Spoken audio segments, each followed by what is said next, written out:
The Weston Game, Chapter 29, 5 Years Pass. The former delivery boy danced into the Who's lakefront home. Let's give a cheer, the Ambers are here. Otis came to celebrate Doug's victory, wearing the old zippered jacket and aviator's helmet. He had even let a stubble grow on his chin. The only thing missing was his delivery bike. They had come in the soup kitchen van. Thank you for the generous donation, Mr. Who. God bless you, Crow said. Otis and I distributed the inner souls among the people. It helped their suffering greatly. She looked warm, her skin pulled tight against the fragile bones, and she still wore black. Mr. Who, on the other hand, was stouter and less angry. In fact, he was almost happy.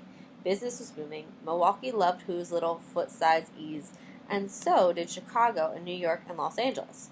But he still had not taken his wife to China.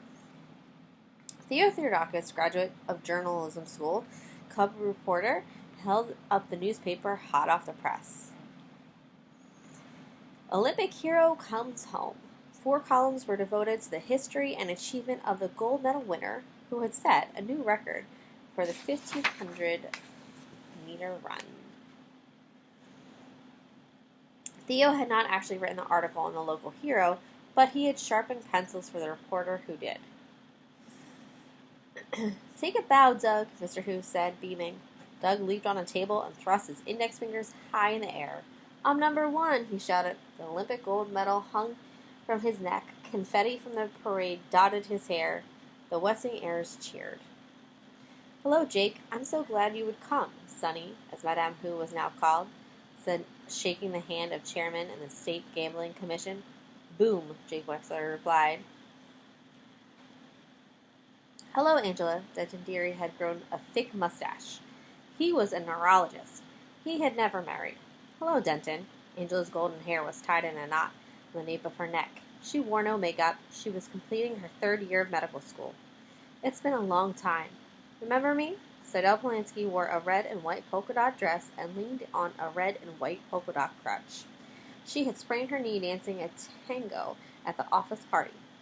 How could I ever forget you, Miss Polanski, Denton said. I'd like you to meet my fiancé, Conrad Schultz, president of Schultz Sausages. How do you do? Judge Ford, I'd like you to meet my friend, Shirley Staver. Chris Theodakis was in his junior year at college. A medication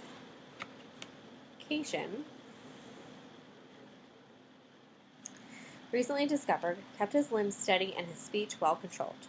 He sat in a wheelchair as he always would. Hello, Shirley, the judge said. Chris has written so much about you. I'm sorry I'm such a poor correspondent, Chris. I found myself in a tangle of cases this past month.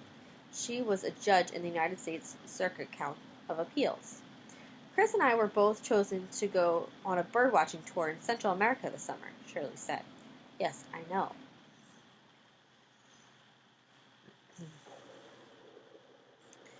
For old time's sake, Grace Wexler catered the party herself and passed among the guests a tray of appetizers. She owned a chain of restaurants now. Who's on first? Who's on second? Who's on third? Who's on fourth? Who's on fifth? Who's the attractive young woman talking with Flora Baumbach? Theo asked. Well, that's my daughter Turtle. She's really grown up, hasn't she? 2nd year of college, and she's only 18. Calls her T.R. Wexler now. T.R. Wexler was radiant. Earlier that day, she had won her first chess game from the master.